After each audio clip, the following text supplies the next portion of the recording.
Et salut la compagnie! On se retrouve aujourd'hui pour un nouvel épisode, le numéro 5, au pays de Cocagne. La vie, le jour se lève à 20h. Nous sommes ensemble ce soir avec 3 nouveaux souvenirs, 3 nouveaux messages à partager pour vous. Ce seront les souvenirs et les messages de 3 femmes. Elles sont toutes les 3 françaises. Elles viennent d'origines complètement différentes et d'endroits complètement différents, vous allez voir.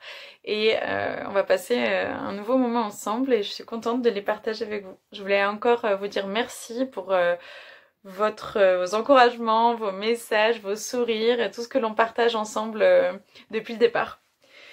Donc il nous reste encore quelques jours, quelques semaines à continuer et les messages sont toujours beaux, ils sont envoyés avec cœur et c'est important que vous le sachiez. Le premier message, le premier souvenir et message vient d'une femme qui a une 50aine d'années et qui vient du centre de la France.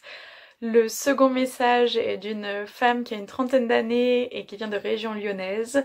Et enfin, le troisième message d'une femme qui a une 40aine d'années et qui vient du sud de la France, près de Marseille. Donc on va commencer par le message de la femme qui a une 50aine d'années et qui vient du centre de la France. Alors le message que je veux partager avec vous aujourd'hui, c'est un message, c'est un souvenir de quand j'étais toute petite. Je devais avoir 7 ou 8 ans et je m'en souviens comme si c'était hier. C'est un souvenir qui m'a beaucoup marqué. Ça devait être fin avril, début mai, donc en plein milieu du printemps.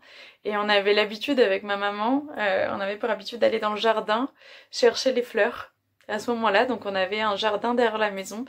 Et je me souviens du soleil de cette journée qui était là sur notre peau et qui réchauffait tous les petits êtres du jardin, et nous comprises. Et en fait, on partageait un moment toutes les deux où on allait cueillir les fleurs. Donc il y avait la découverte des fleurs aussi.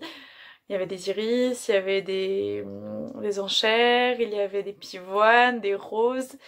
Et il y avait les pivoines qui étaient là et qui étaient en train de pousser en secret dans le jardin, comme chaque année. Et nous allions du coup cueillir des fleurs. Et c'était un petit peu mon jardin secret et mon jardin de bonheur partagé avec ma maman. Et c'était un moment très très très important pour moi parce qu'on allait choisir des fleurs et je vais vous dire pourquoi. Donc on choisissait des pivoines de couleur rose. Et ensuite, j'avais mon petit bouquet de pivoines dans mes petites mains et je me rendais sur le chemin de l'école avec ce petit bouquet tout fragile qui sentait trop bon jusqu'à l'école. Et là-bas, j'allais voir mon institutrice et je lui offrais mon bouquet de fleurs. Et en fait, je crois que sans le savoir finalement, mais en tout cas pour moi, à chaque fois que je lui offrais un bouquet de fleurs, c'est comme si je lui offrais un bout de mon cœur avec. Et c'était tellement fort pour moi de lui donner ces fleurs qui étaient cueillies de mon jardin, que j'avais cueillies avec ma maman, choisies précieusement. C'est un souvenir et une émotion qui m'émeut toujours beaucoup. Et donc le message que je veux vous transmettre qui va avec cela, c'est prenez soin et rendez-vous compte du cadeau que vous fait un enfant, parce qu'il va toujours au-delà de ce cadeau. Il va beaucoup plus loin que ça. Pas un simple cadeau quand un enfant vous en fait un. Et la phrase qui va avec cela, c'est une phrase d'Antoine de Saint-Exupéry qui dit que l'on ne voit bien qu'avec le cœur.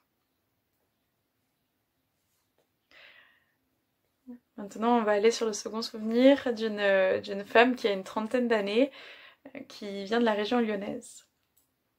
Le souvenir que je veux vous partager est assez récent, qui date du 2-3 janvier de cette année, 2020. Et nous sommes allés voir avec ma sœur, nous étions toutes les deux, nous sommes allés à la maison de retraite voir notre grand-mère qui a aujourd'hui 96 ans. Donc on lui a rendu visite et à ce moment-là, ma sœur était en train de... En fait, elle a beaucoup de réflexions sur notre famille, pour nous connaître. Donc elle posait pas mal de questions, elle s'intéressait à connaître notre famille en tant que telle, qui sont les personnes de notre famille, et notamment les femmes de notre famille, pour savoir qui était chaque femme. Et elle avait envie qu'on pose des questions à notre grand-mère, et à ce moment-là, c'est ce qu'on a fait.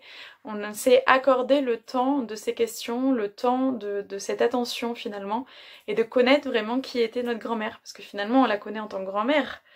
Certes, on passe des moments avec elle, on l'a connue comme ça, mais pas en tant que femme. C'était qui notre grand-mère en tant que maman, qui était notre grand-mère en tant que femme, en tant qu'amie. Ça on le sait pas finalement, et on prend pas souvent le temps de poser ces questions-là aux gens qui nous sont proches, aux gens qu'on aime, et c'est quelque chose qu'on a fait qui m'a extrêmement marquée, parce que c'est plus que précieux, ce n'est pas descriptible comme moment partagé.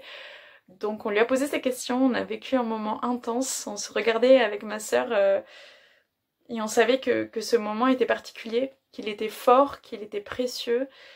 Et on a finalement appris à connaître notre grand-mère à ce moment-là, qui était cette femme de laquelle finalement on descend aussi, et on fait partie d'elle, enfin, de l'une et l'autre dans notre famille. Et, et puis même pour elle, elle a pu se remémorer des souvenirs de jeunesse. Ça a été un moment merveilleux, magnifique, rempli d'émotions, qu'on a partagé toutes les trois, et qui est gravé et précieux à jamais. Donc le message que j'aimerais vous transmettre, est le suivant, c'est justement de profiter du présent, et de... Parfois on n'ose pas demander, parfois on se dit qu'on aura le temps, on se dit qu'on pourra le faire plus tard, qu'on pourra le faire dans... On a toute la vie devant nous, c'est pas urgent de passer ce moment-là, de poser ces questions-là, et en fait si, faites-le maintenant, faites-le si vous le voulez, vous voulez poser des questions aux personnes qui vous sont proches, mieux les connaître à l'intérieur pour de vrai, et ben osez. Passez ce moment avec eux, prenez ce temps qui est si précieux et on peut pas mesurer sa valeur, il est plus qu'important, et il est là, et je vous encourage à le vivre, à le vivre. Et maintenant on va voir ensemble le troisième message, qui est le message d'une femme qui a à peu près 45 ans et qui vient du sud de la France. Et son message est ce soir son souvenir particulier, dans le sens où c'est un souvenir qui est aussi une philosophie de vie. Et c'est ce qu'elle veut vous transmettre à travers cette vidéo et ce moment-là. Ce que je vais faire pour elle le plus fidèlement possible, comme à chaque fois. Et voilà, c'est pas un souvenir en tant que tel, mais plus, vous allez comprendre. Ce que je veux vous partager aujourd'hui, c'est une liberté. Une liberté par rapport au passé. Parce que quand je me suis posé la question du souvenir, quand cette question est venue à moi, spontanément je me suis dit, en fait, c'est pas forcément un souvenir auquel je veux rester attachée, mais plutôt avancer grâce au souvenir. Et en fait, aujourd'hui, grâce à notamment des pratiques personnelles, comme la méditation, comme le fait d'être, oui, le présent. Donc, ce souvenir, ce moment que je veux partager avec vous est un moment de liberté par rapport au passé. Pas spécifiquement un souvenir en tant que tel que j'ai envie de transmettre et de vous décrire, mais plutôt une façon de le voir. Quand cette question est venue à moi, ce qui m'est venu spontanément, c'est cette libération. Cette libération d'être, le fait de, grâce à mes souvenirs, grâce à mes expériences, d'être aujourd'hui une personne qui avance et qui a pris la décision d'avancer. Donc de ne pas spécifiquement me rattacher à un souvenir, mais plutôt de vous transmettre cette libération par rapport à mon passé, qui est aussi mon expérience, et on est là pour partager tout ça. Du coup, ça ne veut pas dire, en revanche, que j'ai oublié mon passé, pas du tout, mais plutôt que j'ai décidé d'avancer grâce à lui, de ne pas rester attachée spécifiquement à des souvenirs et à mon passé, mais de construire grâce à lui. Et récemment, j'ai lu un livre de François Cheng qui m'a permis de comprendre beaucoup de choses sur l'être, sur comment est-ce que nous sommes, sur qui nous sommes, et en profondeur. Et ce que je veux vous dire là-dessus, c'est qu'on peut tout vivre. L'être humain est hyper adaptable. Nous sommes des êtres qui pouvons tout subir finalement, tant que notre volonté, notre motivation est là, et l'amour aussi. dans la vie, c'est une certaine confiance, et en tout cas, on avance avec. En fait, c'est le fait d'être, et on peut tout vivre, des désirs les plus fous, les plus profonds, des plaisirs intenses, de sentir et vivre la beauté de chaque chose comme des plus grandes souffrances. Finalement, au fond de nous, il n'y a ni bien ni mal. On est un être qui existe, et tout ce qui est en nous est au-delà de cette condition-là, et c'est une entière liberté que je veux vous partager.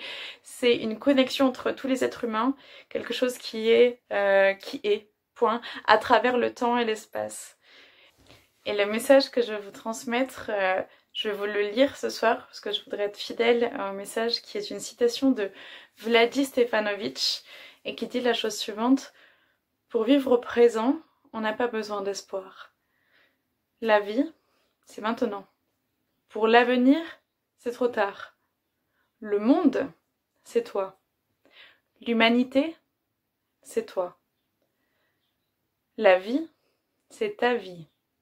Pour sauver l'humanité, sauve ta vie. La tienne, maintenant. Sauver sa vie, c'est s'ouvrir au bonheur d'être. Ici, à l'instant même. Dans notre monde tel qu'il est aujourd'hui, à l'instant même, être heureux. C'est le plus grand service qu'on pourra jamais rendre aux autres, à ses semblables, à la vie.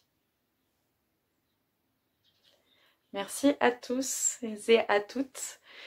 Je vais récapituler comme à chaque fois les 3 messages que l'on a eus ce soir, qui commencent par un message d'enfant qui nous dit que l'on ne voit bien qu'avec le cœur, d'Antoine de Saint-Exupéry. Et n'oubliez pas de rendez-vous compte de la valeur du cadeau d'un enfant, parce que ça va bien au-delà que le cadeau en tant que tel. Et le second message est de vivre au présent. Prenez, profitez de vos proches aujourd'hui et maintenant. Vous avez envie de leur poser des questions, de leur faire un câlin, de leur faire un bisou, de leur demander de les connaître. Faites-le tant qu'ils sont là maintenant, avec vous, à vos côtés. Prenez ce temps pour vous, pour eux. Faites-vous ce cadeau finalement, et n'hésitez pas. Et enfin, le 3e message de ce soir: la vie, c'est maintenant. Plusieurs fois, on est revenu au présent avec les messages de chacun et chacune, et je crois que c'est vraiment l'essentiel qui ressort, sans faire de jeu de mots avec ce qui vient de là derrière. C'est que le plus grand service que l'on peut se faire, c'est d'être heureux. Soyez heureux, c'est la plus belle des choses que l'on peut partager, que vous pouvez donner, et c'est un cadeau que vous vous faites et que vous faites aux autres. Alors je vous dis merci, je vous dis à très vite pour le prochain épisode. N'hésitez pas à commenter, à partager, à mettre un pouce en dessous de cette vidéo, et je vous dis à très très très bientôt. Je vous fais des bisous.